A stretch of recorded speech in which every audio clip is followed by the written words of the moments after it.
ng part ko. Ako pala si Mr. Sam Carbo sa tagapagsalita may Pilos, Manigang Salary. Nandito po kami, ibang tanong Mr. Sam, nandito kami sa napakagang mga services para sa inyo. Ang ibang tanong Mr. Sam, ano naman ang mga services niyan? Ang lagi kong sagot, ganito. Mamaya, inyo malalaman ang buong detalye sa aking pagbabalik.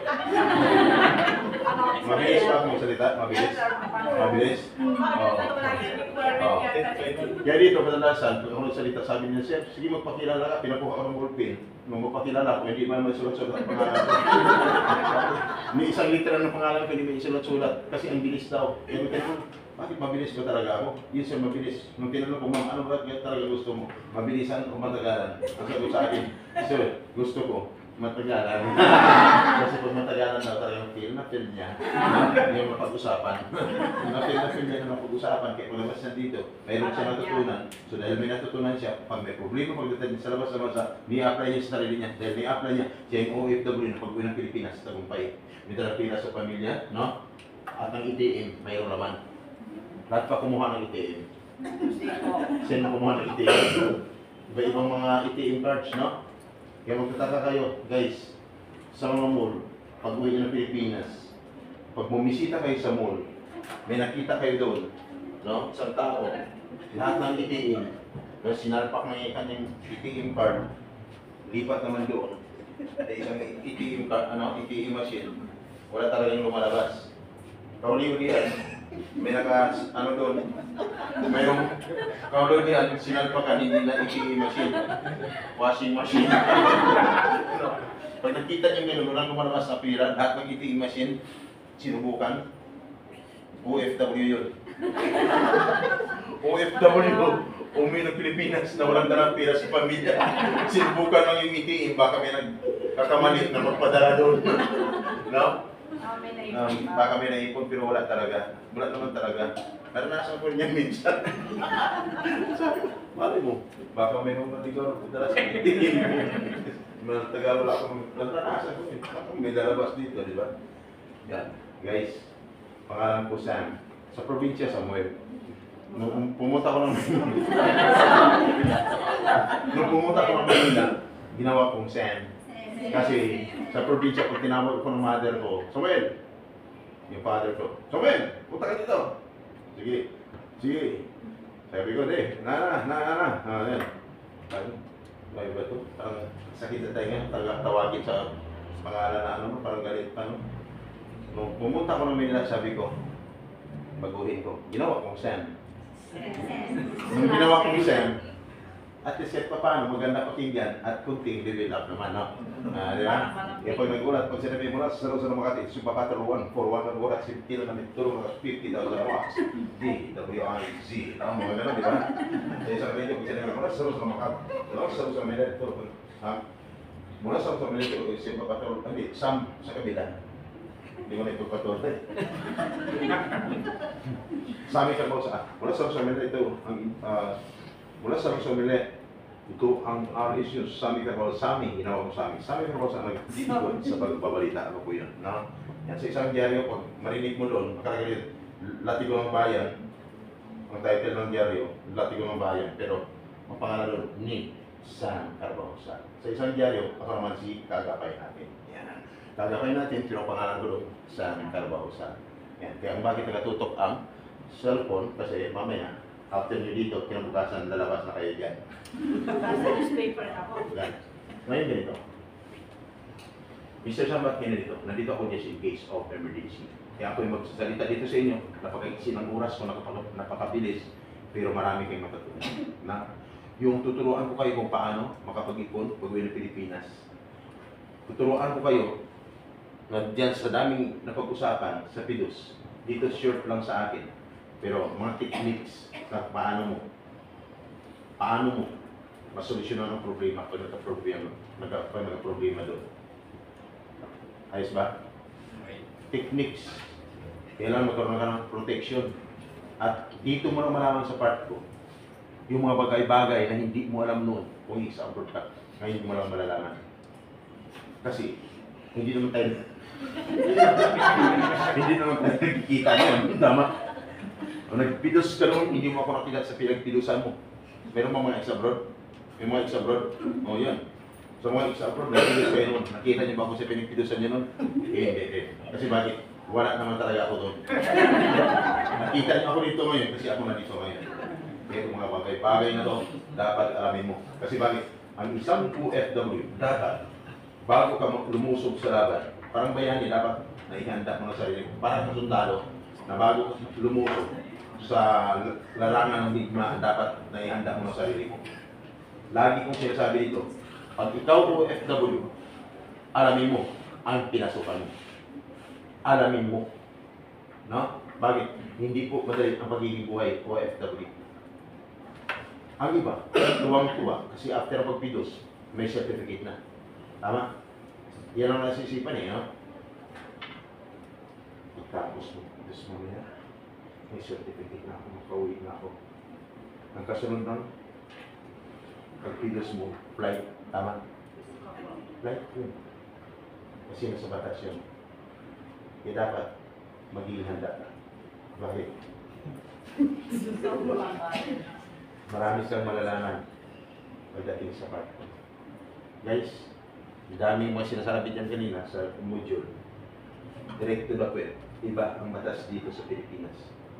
At iba ang batas pagdating sa labas bansa. Tama? Yes. Ulitin ko guys. Iba ang batas dito sa Pilipinas. At iba ang batas pagdating sa labas bansa. Tama? Paano pa naman sir kaya? Ang tanong, lahat ba ay sure na makaalis na? Lahat ba sure na makaalis na? Taas yung mga kamay. Taas yung mga kamay. Sure na. Okay. Kaya sabi ni Bali, sir. Ang tanong ko naman, sigurado ka ba? Okay. Isang batas ang pag-usapan natin ngayon na dapat yung malaman. Kaya kung kanina, nakita ko lang, nag-observe lang ako sa likod. Kita ko, ang excitement nyo na sa 100% na Di ba? 100%. Sa isip ko kanina, titingnan ko mamaya kung yung 100% mananatili sa kanila. Kasi ang part ko hindi madali. It is about welfare assistance just in case of emergency. At ang sasabihin ko dito, yung totoong mga nangyayari, hindi lang sa Pilipinas hanggang pagdating sa labas sa bansa. Yung totoong nangyayari sa buhay OFW. Ang iba, akala okay na, makaalis na yun pala ilang buwan na naghintay, hindi pa rin makaalis. Kaya pag may sasabihin ako sa inyo ngayon, pag narinig mo na parang tinamaan ka, may ibig sabihin, magbawas na ako ng 20% bawat may nangyari sa iyo. Kung kanina 100%, bawasan ko ng 20% tuwing may nangyari sa iyo, so sasabihin ko, 80% na lang ang natira sa iyo kung nagbawas ako ng 20%. 5 times naman ako magbawas. No? 5 times 20 equals 100. Ay ko, 0. Walang matitira. So ngayon, magtatanong. Unang katanungan ko. Concentrate ha, batas ang pag-usapan natin. Mabilis lang tayo, parang pawit tayo maaga. Okay. Sino mga ex-abroad? Taas yung mga ex-abroad. Thank you po. Halatalo naman sa mga mukha. First timer, taas yung mga kamay. Mas marami ang first timer. Guys, tama? Yung mga first timer, tayo po yung bagong bayani. Malinaw? Yung mga ex-abroad, sila po yung dating mga... Tama? Mga dating bayani. So ngayon. Ngayon mo natanong, ex-abroad. Sabihin nyo yung totoo. Iparinig ninyo sa mga first timer. Iparinig ninyo yung totoong buhay OFW pagdating sa labas ng bansa. Yung totoo ha, hindi lang sa'yo. Pati yung mga nangyayari sa ibang mga OFWs, isigaw nyo, ang sagot nyo sa akin ay ganito lang, masarap lang or hindi. Kasi ang tanong ko sa mga ex-abroad, lakasan nyo pagsagot ha. Iparinig nyo sa mga first timer dyan, ex-abroad, masarap buhay OFW o hindi? Hindi. First timer. Narinig niyo? Sabi ng mga example. Hindi. Guys, ito ang sinasabi ko. Ano? Hindi. Hindi masarap. Naranasan mo, ma'am? Yes, sir. Yes, ma'am. Oh, magtatanong lang. Sinong ex-abroad na umabot ng 20 years sa labas ng bansa? 20 years. Hindi pa lang. 15 years. 6 years lang. 6 years lang. 6 years pa lang. Oh, 10 years mayroon? 10 years? Kayo, ma'am? 10 years may sumagot yan? Ma'am, grabe. 10 years po kayo. Anong trabaho mo doon, ma'am? Factory worker. Ngayon, ang trabaho mo doon? Wala ka na trabaho. Bakit ka na dito ngayon?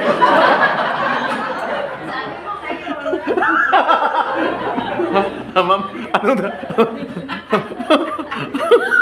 wala ka na trabaho ngayon. Mag-apply ka uli. Ha? Ma'am. Okay, mag-apply ka na ngayon. Anong trabaho mo doon pagdating doon? Trabaho mo pagdating doon sa labas ng bansa? Factory din ulit. Mabuti naman. May anak po kayo? Wala kang asawa? Pero may anak? Wala din. Guys. Di ba ma'am? Sipag, ilang taon ko na, ma'am? 32. Ako 33.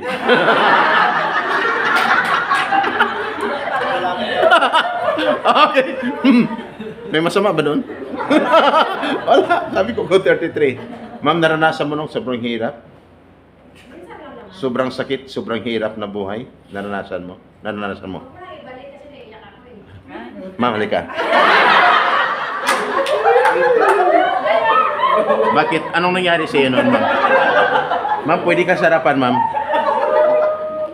Naiyak ka? Bakit? Anong nangyari sa iyo noon? Hindi, ma'am.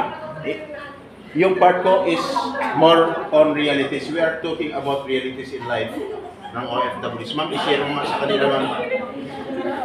Nakaranas ka ng sobrang may mga pagsubok na na-encounter sa labas ng bansa, ma'am, mayroon? Para sa bansa, like sa Taiwan, yung naiintindihan yung mga sinasabi. First time yun, parang tangatanga ka pa nung una. Wala kang alam, no? Parang kahit minumura ka na, ay, minumura pala. Kita mo? Yan ang naging karanasan ng mga ano. Hindi ka naman binabastos o hindi naman. Yun lang. About sa communication, medyo mahirap, ma'am, no? Guys, hindi madali, ha? Pag yung ikaw lack of knowledge about sa kanilang language, no, pupuntahan nyo, mahirapan ka talaga. Lalo pag sinabi sa iyo dali. Dali! Kapag bago mo doon, siyempre magugulat ka kung sa Saudi ka. Sabi, grupo pa kayo, pag sinabi tali, sabihin mo sa kasama mo, partner, anong hinihingi niya tali? No? Tali. Tapos, nung kasunod mo na narinig, yala! Yala! Hirap na. Anong ibig sabihin? Pastor, bilisan mo. Yala means pastor. Yala. Yala means come here. Yala. Anong ang pastor, ma'am? Anong pastor? Ha? Ano? Isura. Yala means come here. Sura, pastor. Oh, pag sinabi tali, ganun din. Come here din, come. Oh, pag sinabi sa iyo, aliliputa! Aliliputa! Magtatag. Minura na ako. Ma'am, hindi mura yon. Iniyan ka lang ng yun. Basahan or towel. Maraming mga dapat yung alamin. Guys, tama? Mga ex-abroad. Ang dami kong sasabihin. Ang katakutan mo, pag sinabi sa'yo, Mapi Mox. Yung ma'am, no? Ang hirap, no? Mapi Mox. Pag sinabi, Karaban! O, diba? Silang ulo. Yan ang hirap. Yan ang tandaan nyo. Part nila is part ko. Ni Mr. Ma'am Sandra. Si Sir Joe lang nag-take over lang si Ola ko. Part ni Ma'am Sandra is part ko. Part ko, hindi niya part. Bakit? pagdating sa problema. Kahit anong pilos, pwede kong pasukin pag may problema. Kaya ako nandito just in case of emergency. Hindi po madali ang pagiging buhay o FW. Sobrang hirap, sobrang sakit. Pero sobrang sarap naman. Pag kumikita ka na, masarap. Tama? Hindi ko na pabain ang haba ng paliwanag yan eh. Yung sobrang hirap, sobrang sakit, sobrang sarap. Ngayon magtatanong na ako. Sino nakapag-sign ng kontrata? Taas yung mga kamay. Kapag-sign mo. Thank you. 10. Sino ang hindi pa nakapag-sign ng kontrata? Taas yung mga kamay. 11. Okay. Yung nakapag-sign, 10. Yung hindi, 11. Yung hindi tumaas ng mga kamay, ano kayo? Sabi ng iba, pakialam ko sa'yo. No? Huwag kayong maglala. Hindi ako nawala sa topic ha. Nagtatanong lang. Mrs. Sam, bakit ka nagtatanong? Gusto ko lang malaman, kaya ako yung nagtatanong. No? Dahil alam ko na, kung sino nakapag-sign at hindi nakapag-sign ng kontrata, guys, batas na pag-usapan natin. Na ayon sa batas ng isang OFW bago magpidos, dapat siya ay nakapag-sign ng kontrata. Na? Sabi ni Baha, sign ng kontrata. Bakit kami wala pa? May ibig sabihin, di ba sinabi ko kanina, mapa first timer ex abroad, may tatamaan dito. Kasi bakit? No? Kaya pidos yung mga ex abroad eh. Kasi sabi ng uwa, pidos is a mandatory seminar to all departing contract workers. Ibig sabihin, hindi exempted ang ex abroad. Maraming pagbabago taon-taon na dapat mong malaman.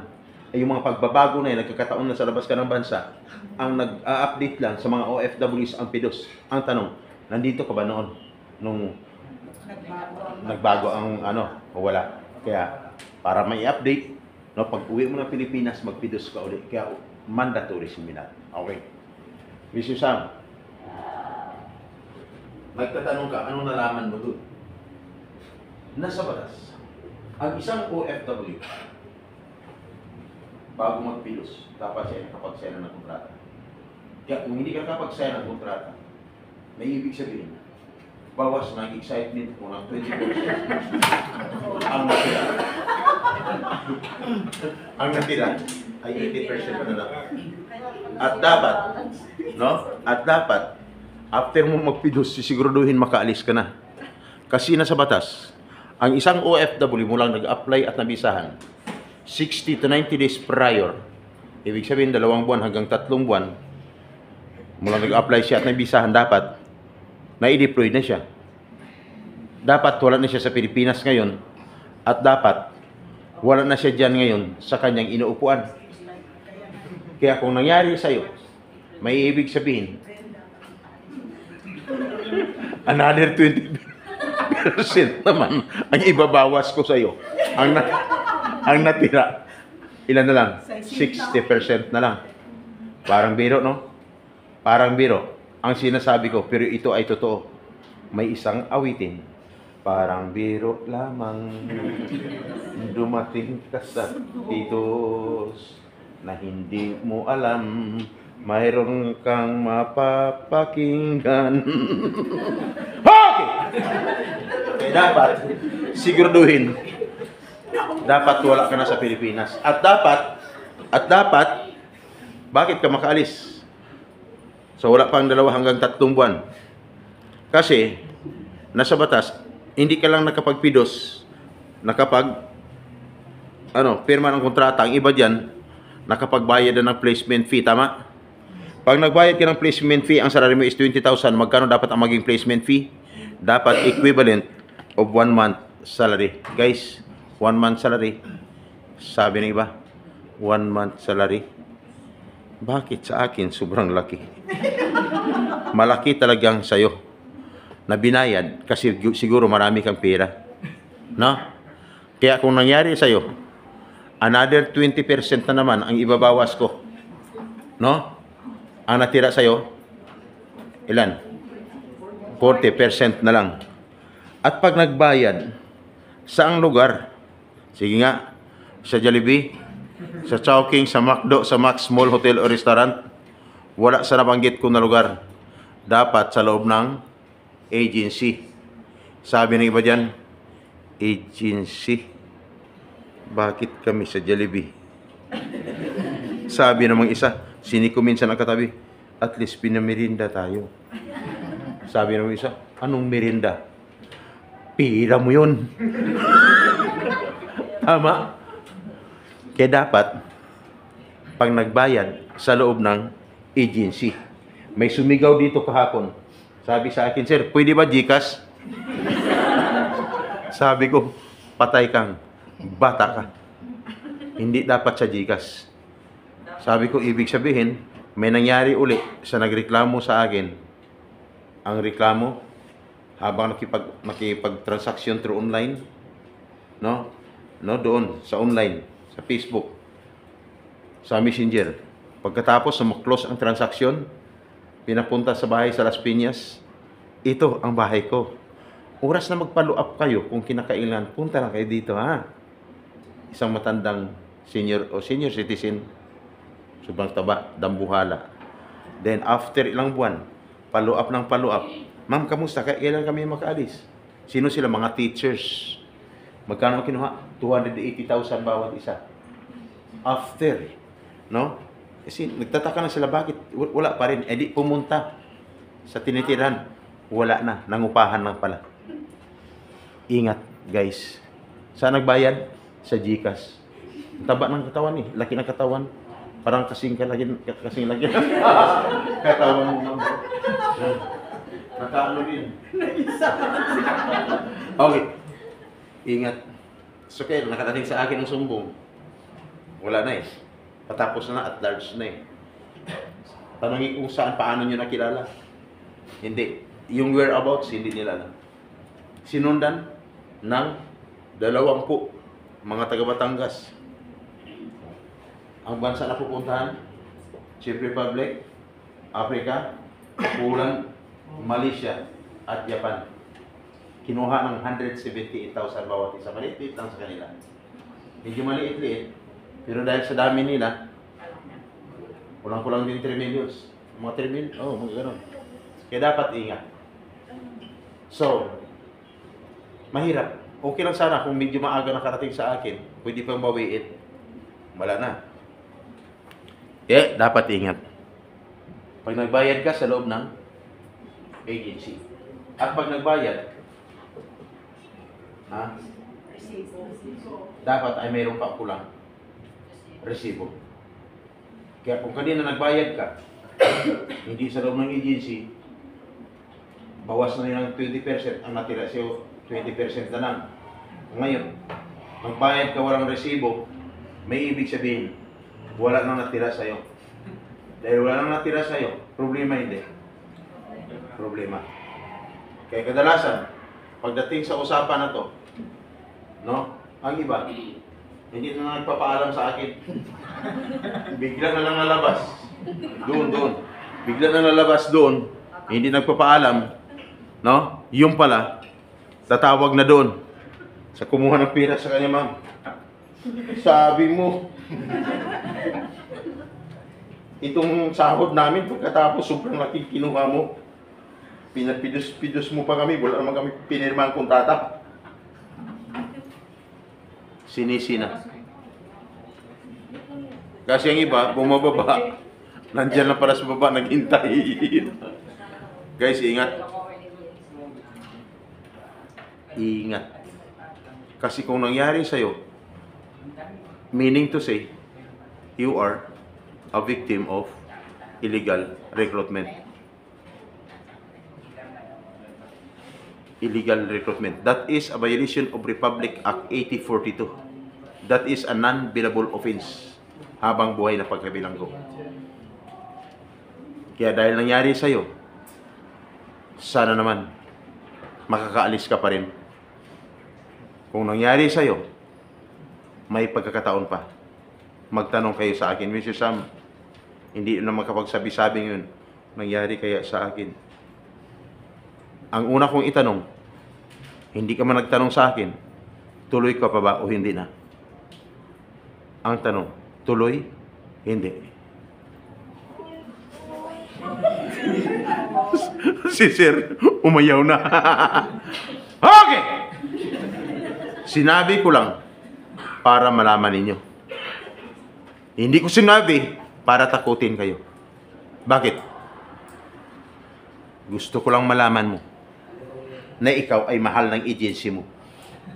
Kasi kung hindi ka mahal ng agency mo, hindi ka nakakaramdam ng sobrang takot, antok ngayon dahil sa mga narinig mo. No? Hindi ka pinadala ng agency mo kung hindi ka mahal. Kaya pasalamat kayo sa inyong mga agency. Doon kayo magpidos. Yung pidos ngayon, mag-ingat kayo doon ha. Ang dami katakot-takot doon ng mga sinasabi yung isang speaker. No? No. Doon, makinig kayo. Yung kinakatakutan mo, isa sa magiging gabay mo na oras na may problema. Habang ikaw naglalakbay dyan sa labas, naglalakad, magiging aware ka na. Lahat ng kasalubong mo, dapat mag-ingat ka. Lahat ng katabi mo dyan, sa loob ng pidos, mag-ingat ka. Kasi kailan mo lang nakilala yung mga yan, tama? Wala pong sinabi na kayo. Katabi mo lang. Kaya ang iba minsan, pag sinabi ko mag-ingat kayo sa inyong mga katabi, kasi hindi lang nangyari sa labas, pati sa loob ng pidos nangyayari. Ang iba, chinik na agad yung bag, nandito pa bang cellphone ko. Sige. Okay. No? Hindi, sinasabi ko lang. Ngayon, nagbabalik ka na eh. No? Nagbabalik ka na. Naniwala ba kayo? Nagbalik ka na ngayon. Naranasan kung ano yun eh. No? 6 sila. Sa jeep. No, hindi pa kapanahonan ni Digong. 6 sila sa jeep. Tapos, bago mag-eleksyon yun, si Duterte at saka ibang yan nanalo sa Digong. Minalaglag na pera sa jeep. Kinuha ko. Hinabot ko dito. Pati pasat yun sa driver. Pag ganun ko, may humawak na dito. Humawak dito sa pantalon ko, yung laglag bariyagan. Paghawak na yun. Okay. Bulat sila, binitawan eh. Sabay bulong dito sa katabi. Kaya yung katabi kasama eh, 6 nila eh. Sabi ko lang. Puso na yan eh. Sabi sa akin, Sir, pasensya na. Yung nakaredy na ito eh. Either diagonal o dito, di ba? O, ganito yun. Sabi ko, wala. Bumaba ka na kayo. Sabi kong baba. Sabi ko, hindi ako nagsabi. Baba! Sabi ko, tumalon dyan sa may kilimo, 6 eh. Tumalon. Nalun sa jeep. Sabi kilimo dyan. Pagbaba nila, sabi ko, bye-bye. Tumunog si Bruce Lee, sir. Grabe. Ingat. Kinikwento ko lang sa inyo para sa inyo pag-uwi. Mag-ingat kayo, okay? Ingat kayo ha. Uso na ngayon, maniwala kayo sa akin. Ingat. Kaya dapat, kung narinig man sa akin, pasalamatan yung inyong agency dahil dito may natutunan kayo. Nangyari man sa'yo sa labas, biktima ka, i-inform ang agency mo. Bakit? Maraming gumagamit ng pangalan ng agency na kung saan para makapag-recruit lang na gamit ang pangalan ng agency, tapos yung kausap mo doon, akala mo kaibigan niya, hindi naman pala talaga. Na? Tapos nahuli siya sa labas, hindi mo alam, pati agency damay. Anong kaso nun? Accessories of the crime. Pag nahuli yung suspect sa labas, huli din siya. Nasa loob ng agency. Pag ginamit ka pang under interrogation or investigation, pati agency damay, pwede magkaroon ng tinatawag na cancellation of license to operate. Kaya dapat, ano man nangyari sa labas ng agency, hindi alam ng agency, kunyari doon kayo pinaprocess, i-inform nyo agad ang agency. Baka ginagamit na para ng agency. Malinaw? Then, para hindi sila madamay, maawa ko yung agency. Ang tino ng agency nyo, dito kayo pinadala. Although nakatakot-takot yung napag-usapan natin, kasi ito is more on realities. Totoong